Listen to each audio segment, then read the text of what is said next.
Hello friends, ഒരു important video ആണിത്. Please skip ചെയ്യരുത്. കുന്നകുളത്ത് കൂടെ പോണവരില് ചിലവരൊക്കെ ഈ കാഴ്ച കണ്ടിട്ടുണ്ടോ? കാണാത്തവര് ഇതൊന്ന് കണ്ടു നോക്ക്.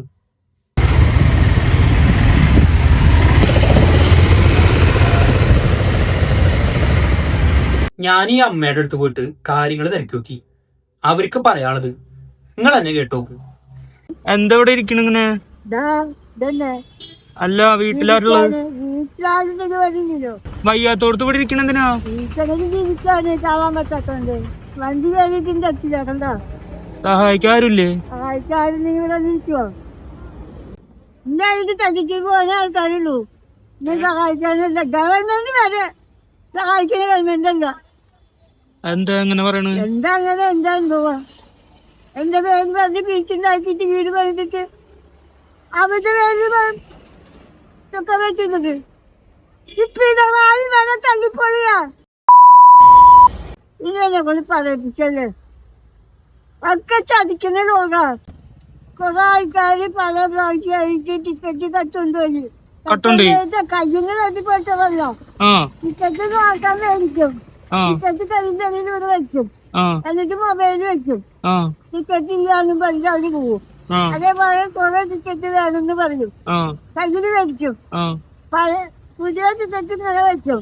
പഴയ ടിക്കറ്റ് ഇതിന്റെ പറയുന്നത് വെക്കും. ടിക്കറ്റ് ഒക്കെ വെക്കുള്ളൂ. ഈ ബാഗിലൊക്കെ എന്താ? ബാഗിലൊക്കെ ബാഗിലൊക്കെ എന്താ ആവശ്യത്തിനുള്ളത്?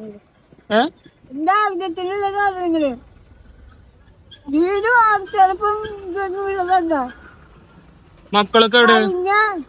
ഒരു മോളാണ്, ആൺകുട്ടികളൊന്നുമില്ല. ഇന്നലക്ക് 3 കൊല്ല 2000 ഉൾപ്പെടെ സമ്മാന ടിക്കറ്റ് കാണിച്ചിട്ട്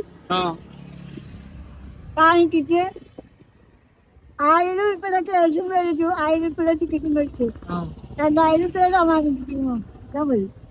എപ്പോ വരാനും ഞാൻ കയ്യിലുണ്ടാവും വായിക്കാനില്ല, ആരുമില്ല. വീട് എവിടെ? എന്റെ മോനെ നടുമ്പത്ത് ചവിട്ടിട്ട് ഉപദ്രവിക്കാണ്. നടുവിന് ചവിട്ടി മോന്റെ നടുമ്പത്ത് ചവിട്ടിട്ട് ഉപദ്രവിച്ച ആൾക്കാർ അവനെ അവിടുന്ന് പടി ഇറക്കണം. എവിടെ വീട്? വീട് ഇവിടെ അടുത്തന്നെ. ഞാൻ പറഞ്ഞില്ല, പേടിച്ചിട്ട പറയാത്തില്ലേ? പേടിയില്ലേ, നല്ലോണം ഉണ്ട് പേര്.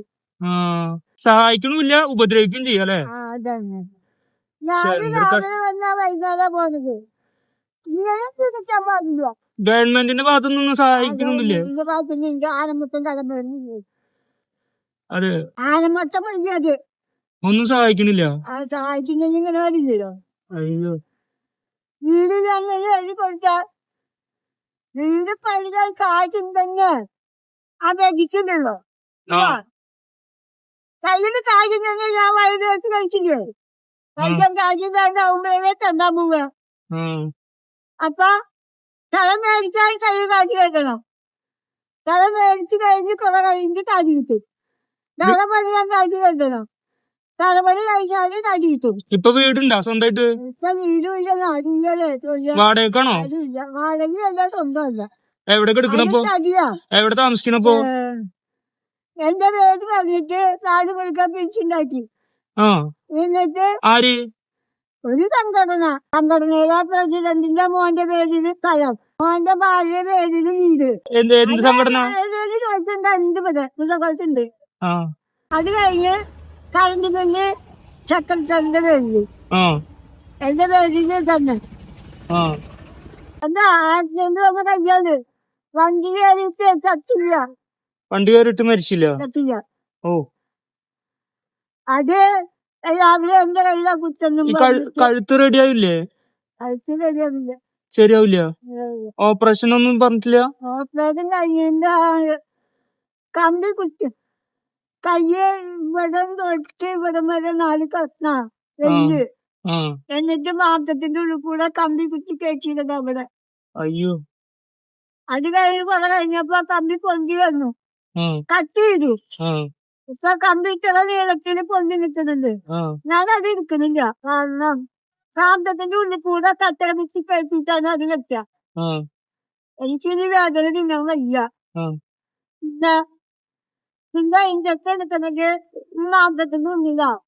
ആ വേദന ചെയ്യാൻ വയ്യ. അതേലുണ്ട് ടെസ്റ്റ്. കാലത്തും ബ്ലോക്കാ. ആരും ഇല്ല സഹായിച്ചില്ല. കാര്യം നിങ്ങൾ പറഞ്ഞു വൈകുന്നേരത്ത് ഭക്ഷണം കഴിച്ചാൽ ഇവിടെ തിരിച്ചോ ഈ ഒറ്റപ്പൊടിന്റെ മണ്ണും ഇതൊക്കെ ആയിട്ടിരിക്കുന്ന സംസാരം തിരിച്ചോ. ഭക്ഷണം കഴിക്കാൻ എന്താ ചെയ്യണ്? ഭക്ഷണം കഴിച്ചാൽ ആരെങ്കിലും കൊടുങ്ങി മക്കള് മോള് വന്നിട്ടുണ്ട്. അവർക്ക് 365 ദിവസം വയറുവേദനയാ. വയറുവേദന. അവന്റെ അമ്മായിയമ്മ കച്ചേരി തന്നെ പൂജ. ഒറ്റ മോളാ? ഒരേ ഒരു മോള്. ഒന്നേ വന്ന് കണ്ണേ കണ്ട്. ദൈവം വലിയവനല്ലേ, ഒരു സഹായം വരും. ദൈവം വലിയവൻ തന്നെയാണ്. പക്ഷേ വായ രീതിയിലെ ദൈവം പൂരപ്പിച്ചിട്ട് തരുന്ന തമിഴിൽ പഴഞ്ചൊല്ലുണ്ട്. എന്താണ്? ഇതുവരെ തന്നിട്ടില്ല. വായ തന്ന ദൈവം ഇതിന്റെ പേപ്പറം പൊടിച്ചിട്ട് തരുന്നതാണ് പഴഞ്ചൊല്ല്. തമിഴ് പഴഞ്ചൊല്ല്. സാറില്ല, ദൈവം തരും, ഇനി തരും ദൈവം. വിഷമിക്കണ്ടട്ടാ. ഞാൻ ഒരു ലോട്ടറി എടുക്കാം. എന്റെ തരാനായിട്ടൊന്നുമില്ല, ഞാൻ ആരെ കൊണ്ടെങ്കിലും ഹെൽപ്പ് ചെയ്യിക്കാം. എനിക്ക് എന്റെ പേരിലൊരു വീട് വേണം. വീട് അല്ലേ? എന്റെ പേര് പറഞ്ഞ് പിടിച്ചുണ്ടാക്കിയ വീട് എന്തുകൊണ്ട് അവര് എന്റെ പേര് എഴുതിക്കൊന്നില്ല? അതാണ് എന്റെ ചോദ്യം. പിന്നെ 28 കൊല്ലമായിട്ടിട്ട് വെള്ളമില്ലാത്ത ലൈഫായിരുന്നു. അമ്മയ്ക്കൊരു വീടില്ല, ഒരു വീട് വേണം. ബാധ്യതകൾ വന്നില്ല. ബാധ്യതകളുണ്ട്. കടങ്ങളുണ്ടോ? കടങ്ങളൊക്കെ ഉണ്ടോ? കുറച്ച് ബാധ്യതകളുണ്ട്. പിന്നെ ജീവിക്കാൻ ഒരു വഴി, ഒരു പെറ്റിക്കിടക്കാണ് ആഗ്രഹം. ആയിട്ട് പറയുന്ന പേര് പറയില്ല, വീട് നിൽക്കുന്ന സ്ഥലവും പറയില്ല, ഒന്നും പറയില്ല. പേടിയാ. പേടിയല്ലേ? പേടിയാ. നല്ലോണം ചൂട് വന്നു. മരുന്ന് വാങ്ങാനും എന്തെങ്കിലും കാര്യമില്ല. മരുന്ന് വാങ്ങാനും പൈസ ഇല്ല. അനുസരിച്ചിട്ട് മരുന്ന് മേടിക്കും. സ്ഥിരം ഗുളികകളുണ്ട്, അത് കഴിക്കാൻ കാശില്ലേ. കാശില്ല മരുന്ന് വരുമോ? അതെ, കാശില്ലാണ്ട് മരുന്ന് തരില്ല. കാശില്ലെങ്കിൽ മരുന്നുമില്ല. ഗവൺമെന്റ് ആശുപത്രി എത്തിയിട്ടുണ്ടതാ. പാവങ്ങളെ രക്ഷിക്കാൻ, പാവങ്ങളെ ചികിത്സയാണ് ഗവൺമെന്റ് ആശുപത്രി. ചികിത്സയിപ്പോ ഗവൺമെന്റും പാവങ്ങളെ ചികിത്സ. ഇതിന്റെ വരുമാനം ഈ ഗവൺമെന്റ് എന്ത് ചെയ്യുന്നു? എന്ത് ചെയ്യുന്നു ഗവൺമെന്റ്? പറയണ ഉത്തരം പറയണ. സ്വർണം കലത്തി ഓരോരോ സ്ഥലത്ത് പോയിട്ട് നെന്മണിയാണ്, വെള്ളപ്പൊക്കാണ്, കടത്തിലാണ് കമ്മിറ്റി തിരിച്ചുണ്ടാക്കി. ആ പൈസക്കെവിടെ? സ്വർണം കമ്മിറ്റി ഉണ്ടാക്കി, ആ പൈസക്കെവിടെ? ഇതിന് പൈസ ഉണ്ടാക്കുന്നുണ്ട്. ഇതെവിടെ? ഒക്കെ ഗവൺമെന്റ് നക്കാണ്, നക്കിട്ടില്ല. എന്റെ വേദനയാണ് ഇപ്പൊ പുറത്തേക്ക് ചാടുന്നത്. അല്ലാണ്ട് ആരും പറയല്ല. നിർത്തിയിട്ട് പെട്രോൾ ഒഴിച്ച് കത്തിച്ചാ പോലും എന്റെ വിഷമം തീരില്ല. അറിയോ? കരയണ്ട, വിഷമിക്കണ്ട. റോഡിൽ നിർത്തിയിട്ട് പെട്രോൾ ഒഴിച്ച് കത്തിച്ചാലും എന്നെ ഈ പറഞ്ഞ വിഷമം തീരില്ല.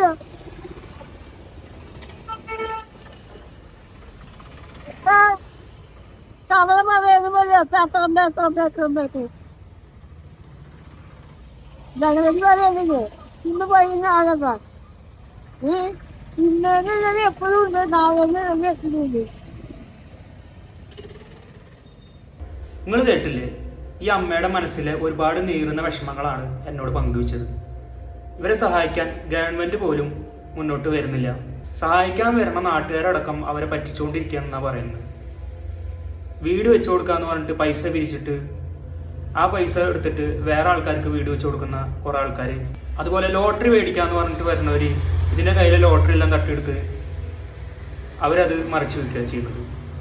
സാമർത്ഥ്യമില്ലാത്തതുകൊണ്ട് ഈ അമ്മേനെ പറ്റിച്ച് ജീവിക്കുന്നുണ്ട് കുറേ പേര്. സഹായിക്കാൻ ആരും വരുന്നില്ല. ഇവർ ഈ പൊടിയും വെയിലും കൊണ്ട് ഇവിടെ വന്നിരിക്കുന്നത് ഒരു നേരത്തെ അന്നത്തിന് വേണ്ടിയിട്ടാണ്. ഈ ലോട്ടറി വിറ്റിട്ട് അവർക്കിനി ലൈഫിൽ അധിക കാലമൊന്നുമില്ല. അവർക്ക് ഒരാഗ്രഹം എന്താ വെച്ചാൽ ഒരു വീട് വേണം, അതിൽ സമാധാനമായിട്ടൊന്ന് കിടന്ന് ഉറങ്ങണം. അതാണ് അവരുടെ ഏറ്റവും വലിയ ആഗ്രഹം. പട്ടിണി ഇല്ലാണ്ട് 3 നേരം ഭക്ഷണം കഴിച്ച് ജീവിക്കണം. ഈ കേരളത്തിൽ ആർക്കെങ്കിലും സഹായിക്കാൻ കഴിയുന്നുണ്ടെങ്കിൽ നിങ്ങൾ ഈ വീഡിയോ കണ്ടു കഴിഞ്ഞാൽ എന്നെ കോണ്ടാക്ട് ചെയ്യണം. അവർ വീടോ സ്ഥലമോ ഡീറ്റെയിൽസ് ഒന്നും പറഞ്ഞു തരുന്നില്ല, പക്ഷെ ഞാനത് കണ്ടുപിടിച്ചു. ഞാൻ നിങ്ങളുമായി കോർഡിനേറ്റ് ചെയ്തിട്ട് അവരെ സഹായിക്കാൻ ഞാൻ റെഡിയാണ്. ഈ വീഡിയോ ഞാൻ ചെയ്തില്ലെങ്കിൽ ഞാനും ഒരു തെറ്റുകാരനാവും ദൈവത്തിൻ്റെ മുന്നിൽ. അതുകൊണ്ട് നിങ്ങളെക്കൊണ്ട് വീട് വെച്ച് കൊടുക്കാനോ അവർക്ക് 3 നേരത്തുള്ള അന്നത്തിനോ എന്തെങ്കിലും സഹായം ചെയ്യാൻ കഴിയുന്നുണ്ടെങ്കിൽ എന്നെ കോൺടാക്ട് ചെയ്യാം. പിന്നെ ഒരു അപേക്ഷ, വീഡിയോയിൽ പരാമർശിച്ചിട്ടുള്ള സംഘടനക്കാരോ നാട്ടുകാരോ ആരെങ്കിലും ഉണ്ടെങ്കിൽ അവരെ ഇനി ഉപദ്രവിക്കരുത്. പാവങ്ങൾ എങ്ങനെയും ജീവിച്ചു പൊക്കോട്ടെ. എന്നെ കോൺടാക്ട് ചെയ്യണവരും സഹായിക്കാൻ മനസ്സുള്ള സുമനസ്സുകളാവണം. ഉപദ്രവിക്കാൻ വേണ്ടിയിട്ട് ആരും എന്നെ വിളിക്കരുത്. Okay, thank you.